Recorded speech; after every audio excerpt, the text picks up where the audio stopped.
Have you ever read a book that felt less like reading and more like a challenge? Like he was personally calling you out. Exactly. That's how I felt with David Goggins' book, Can't Hurt Me. Yeah, it really throws down the gauntlet, doesn't it? Makes you question every limit you thought you had. It does. Goggins argues that most limitations are self-imposed and that unlocking our true potential means pushing past our comfort zones. And he doesn't just talk the talk.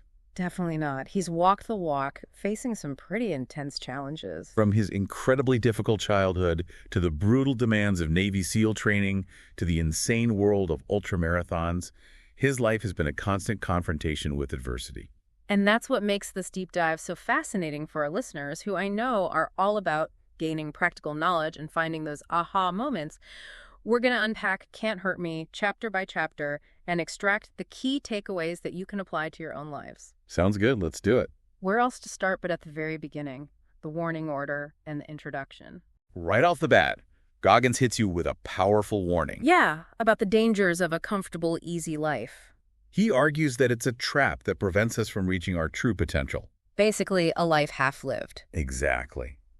He also doesn't hold back in the introduction, practically saying that many of us are in denial about our own potential. Addicted to our comfort zones. And completely oblivious to the strength we actually possess. And then he throws out this super provocative idea. The 40% rule. Based on a discussion at MIT, this rule suggests that most of us, even those who seem successful, are only operating at about 40% of our true capabilities. It's a huge wake-up call, really. It makes you think. Okay, so to understand what Goggins is coming from, let's look at his background, which he reveals in the introduction. He starts by painting a picture of his seemingly idyllic childhood in affluent Maston. With his family? His dad, Trinus, a successful businessman. His mom, Jackie. His brother. It sounds like a stable, privileged upbringing, but... But that outward appearance hid a dark and deeply troubled reality. Of abuse and instability. Both at home and at Skateland, the family business. Goggins' father was extremely controlling. And his mother was financially dependent on him, creating a situation where the abuse could continue unchecked. He even describes terrifying incidents of violence. Like finding a loaded gun under his sleeping cushion. Imagine living with that kind of constant fear. It's heartbreaking, especially when you hear about his mother's attempts to get help, like using that panic button. And the police just dismissing her. It really underscores the lack of support for victims of domestic abuse back then. And the abuse wasn't limited to his mother. Goggins himself suffered brutal beatings from his father. While his older brother was groomed by their father, it's a classic case of a manipulative abuser playing favorites. It's a chilling example of the cycle of control and abuse. Their eventual escape to a tiny apartment in public housing was a major turning point. But it also meant facing severe financial hardship. They relied on welfare and food stamps. It just shows the devastating impact his father had on their lives. It also probably instilled that early sense of resilience in Goggins. He then talks about his schooling in Indiana, where he faced some significant hurdles. Especially with a teacher he refers to as Miss D. It sounds like she was constantly yelling, which, given his background, wouldn't have been helpful. Not at all. But then he introduces Sister Catherine, a teacher who had a completely different approach. She believed in him. And she focused on supporting his learning, finding ways to work with his difficulties. Sister Catherine is a prime example of the positive impact a supportive and understanding teacher can have. Especially on a child who's experienced trauma. It's all about high expectations, coupled with individualized support. Now, this leads us to the first challenge Goggins throws at the reader. Acknowledge and accept your bad hand. Your insecurities. Past traumas. Challenges. He argues that we need to face our history head on, not try to bury or ignore it. It's about owning your entire story, the good and the bad, as the foundation for personal growth. So listeners, think about this. Have you truly acknowledged and accepted the challenges that have shaped you? It's a powerful question. Let's move on to Chapter 2, Truth Hurts. This chapter dives into the aftermath of leaving their father. They were dealing with the lasting effects of trauma, probably PTSD, and the ongoing challenges of poverty. But then enters Wilmoth, a carpenter who brings stability and hope into Goggins' mother's life. It seemed like they were finally finding some peace. But then tragedy strikes. Wilmoth is suddenly and violently murdered. Goggins' reaction is visceral. He punches the refrigerator in a fit of rage and grief. You can feel the intensity of his emotional turmoil. It's a brutal reminder that even when things seem to be looking up, life can throw you a curveball. And what makes it even more unsettling are the unresolved circumstances surrounding Wilmoth's death. There were rumors of a secret life, maybe shady dealings or drug involvement. And the police investigation went nowhere. It leaves a lingering sense of unease. This kind of ambiguity, the lack of closure, can be incredibly difficult to process. Next, Goggins talks about his high school years, where he struggled to find his place. He mentions an instance of academic dishonesty at Cathedral High. Then he transfers to North Central, where he experiences a culture clash, especially around basketball. It was a different world in Brazil, Indiana. Yeah, the basketball etiquette there was more reserved, less trash-talking. It highlights how even seemingly small cultural differences can create a sense of alienation. But then he shares some truly disturbing experiences with racism. Like getting a threatening note. And finding a racial slur spray-painted on his car. The principal's response was totally inadequate. He describes feeling incredibly isolated, like he was the only one. These racist experiences are a stark reminder of the overt prejudice he faced. And the systemic issues that allowed it to continue. It's a tough reality to face, especially at such a young age. He also mentions an early influence, Scott Guerin's near-fatal skydiving accident during the pararescue jump orientation course. The PJs. This story plants a seed, I think. It gives us an early glimpse into the high-stakes world that Goggins would later be drawn to. He then goes through a period of teenage rebellion. Moves out. Starts neglecting his schoolwork. Until he gets a harsh wake-up call. Failing grades. It's that classic moment of hitting rock bottom. And being forced to face the consequences. We've probably all been there at some point in our lives, haven't we? I know I have. This leads to one of the most pivotal moments in the book. The solo intervention in the shower. He has this intense internal dialogue, holding himself brutally accountable. And it culminates in that powerful message. Nobody is coming to save your ass. It's a declaration of self-reliance. A total rejection of the victim mentality. It's a crucial turning point. Yeah. From that moment, Goggins fully embraces personal responsibility. And it becomes a driving force in his life. He stresses the importance of calling yourself out. Facing uncomfortable truths about yourself. Recognizing your flaws. And then he talks about this incredible academic transformation. He goes from a fourth grade reading level to a senior level in just 6 months. All to pass the ASIVAB so he can join the Air Force. That kind of rapid improvement is astounding. It shows the power of focused effort and sheer willpower. It sets the stage for Challenge #2, which ties directly into Chapter 3. Challenge #2 is the accountability mirror. Yeah. Can you explain this technique? Sure. It's a really practical exercise. You write down your insecurities, dreams, and goals on sticky notes and put them on your bathroom mirror. So you're forced to confront them every single day. It's brutal self-assessment. You can't hide from your own reflection. It's about bypassing our natural tendency to avoid uncomfortable truths. And in Chapter 3, we see him applying this after his time in the Air Force.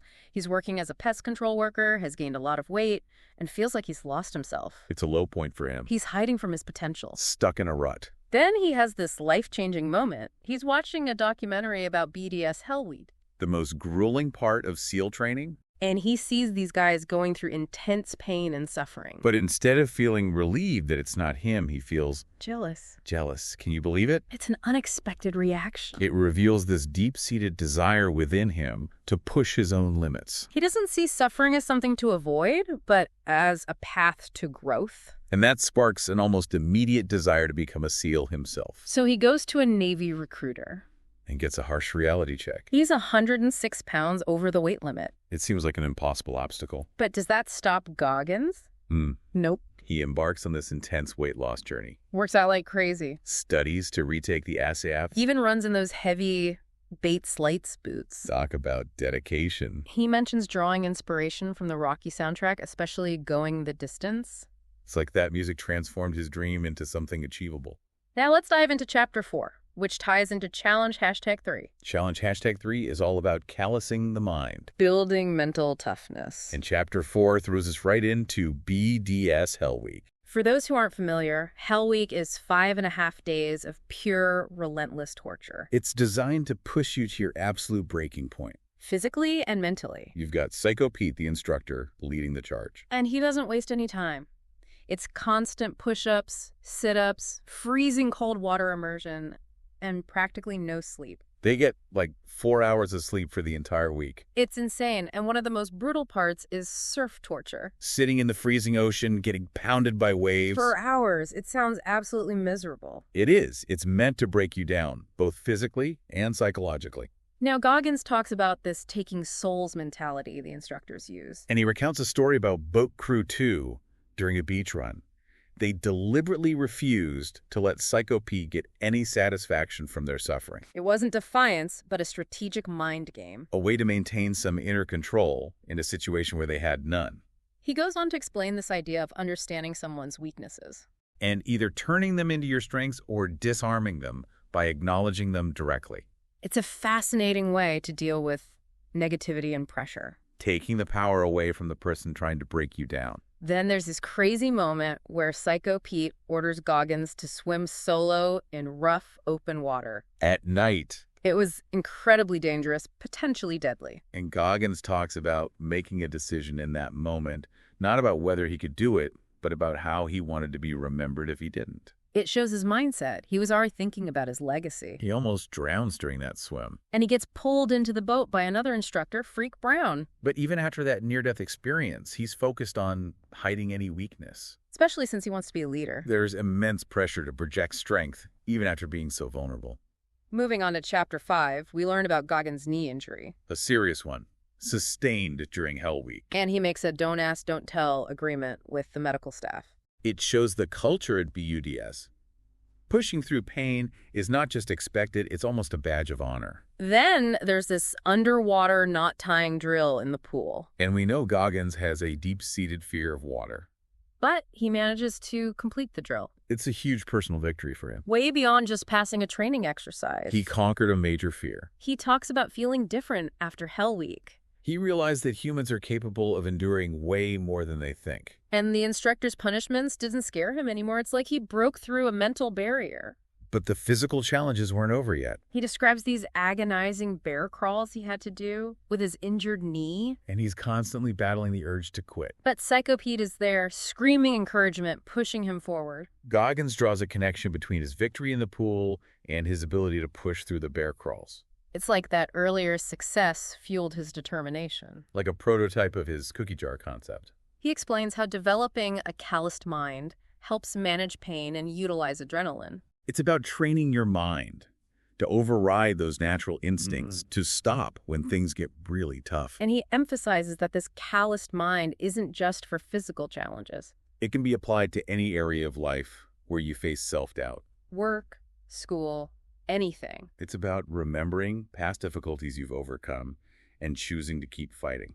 Now, in Chapter 6, Goggins gets rolled from BUDS because of his knee injury. It's a major setback. But what's interesting is that he observes the guys who quit during Hell Week. And it reinforces his belief that being forced out is different from giving up. He hadn't quit. He takes this long train ride from San Diego to Chicago. And he spends that time in deep thought, debating whether he even wants to continue with the SEALs. It's a tough decision. But then in the train bathroom, he looks in the accountability mirror.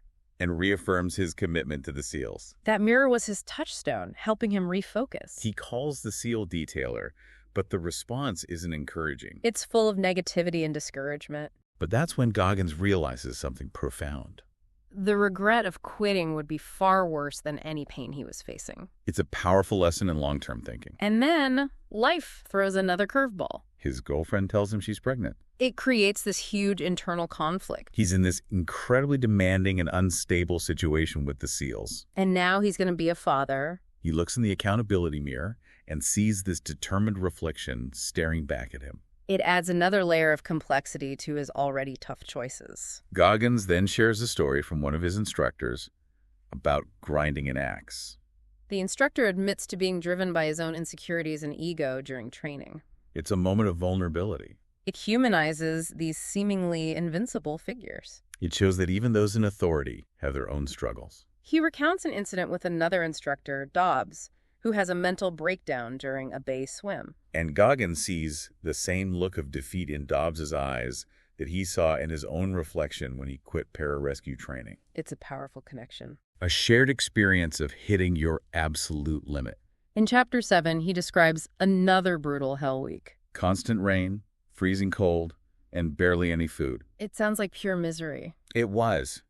But Goggins explains that a certain level of callousness is necessary in special operations. He calls it accepting cold-blooded truths, The harsh realities of combat. the sacrifices that might be required It's about developing an emotional detachment for survival. and effectiveness in extreme situations. This Hell Week ends 36 hours early because of the dangerous conditions. But even then, the instructors don't let up. They remain demanding and unforgiving. It highlights the relentless nature of the training. Now, Goggins reveals the extent of his injuries. His shins were basically fractured. And he had to keep running up to 60 miles a week on broken legs. It sounds impossible. But he did it. He talks about his internal monologue during those runs. The constant self-motivation, He reframed the pain as proof of his toughness. it's mental mastery over physical agony. Chapter 8 takes us to BDS graduation. A moment of triumph for the candidates.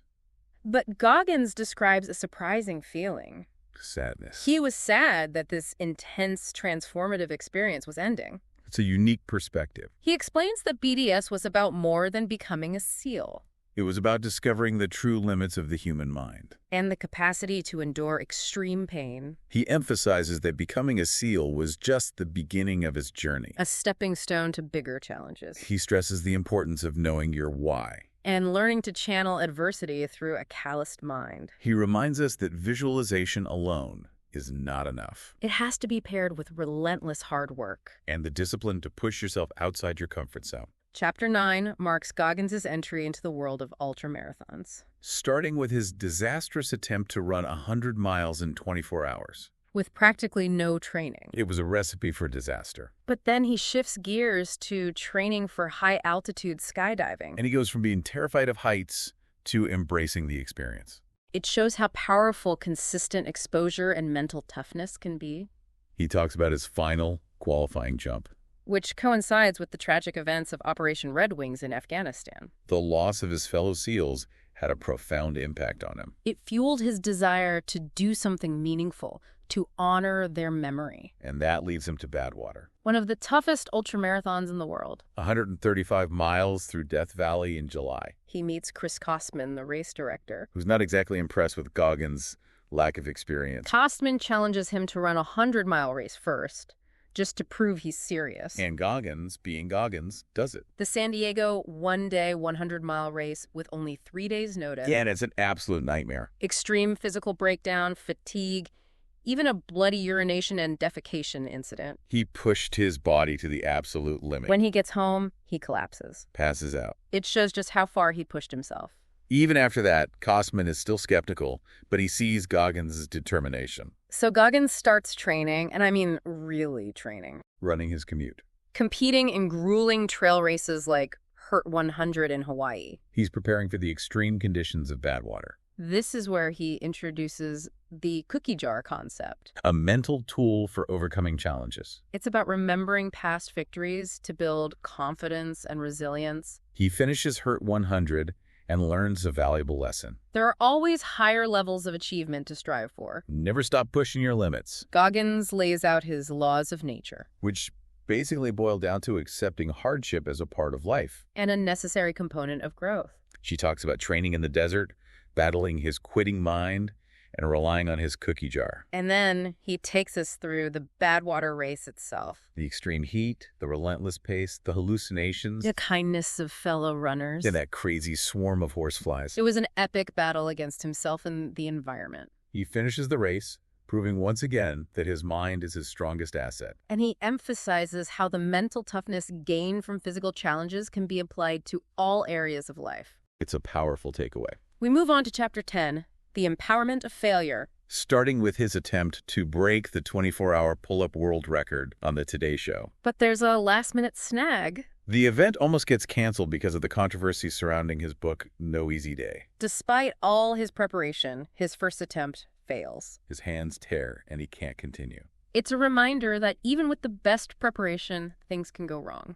But what's crucial is his response to the failure. His mother believes he'll try again. And Goggins analyzes what went wrong, He performs an after-action review. learning from the setback instead of being defeated by it. He stresses that achieving great things isn't always fun. It often involves discomfort and pain. And sometimes it comes down to sheer grit and refusing to quit. He attempts the pull-up record again, this time in his own gym. He refines his technique and he smashes the record with 4,031 pull-ups. It's a testament to his perseverance and adaptability. He formally introduces the after-action review, AAR, as a tool for dealing with failure. It's about honest self-assessment and creating a plan for improvement. Then he touches upon his continued involvement in endurance events. Like the Frazen Otter race. Even after multiple heart surgeries. It seems like nothing can stop him. But then he reveals that he was struggling with health issues during his Badwater training, He nearly collapses and ends up in the hospital. where he's diagnosed with atrial septal defect, ASD. A hole in his heart. It's unbelievable that he achieved so much with this condition. He undergoes heart surgery. And the Navy recommends he retire. But Goggins refuses. He's not done yet. He introduces challenge, #8, scheduling and compartmentalizing your day. To eliminate wasted time and maximize efficiency. It's about intentional living. He talks about his experience with pig detail during SEAL training Weaponry maintenance. and his dedication to mastering even the most mundane tasks. It's that attention to detail that sets him apart. He explains the SEAL mentality. Push yourself beyond your limits in training to be prepared for anything in combat. Over-preparation as a key to survival. He talks about the competitive PT environment in his platoon. Like his constant drive to improve, even when surrounded by elite athletes. He recounts his experience at Army Ranger School. The brutal conditions, the focus on leadership, The maggot reborn mentality. starting from zero, regardless of past achievement. He becomes head of PT in his second platoon, but he's disappointed by their lack of motivation. It highlights the challenges of leadership. He reflects on his nickname, David Leave Me Alone Goggins, and realizes that his solitary focus sometimes prevented him from connecting with his teammates. It's a moment of self-awareness about his leadership style. He talks about his impressive performance during Delta selection, showing his mastery of demanding skills. It's another example of his ability to excel under pressure. He introduces the idea of being uncommon amongst the uncommon, Always striving for greatness. rejecting complacency. Never settling. And finally, he ends the book with a powerful message about the empowerment of failure, Using setbacks as learning opportunities. fueling future success, Embracing the what-if mentality. challenging self-imposed limitations. Failure is not the end.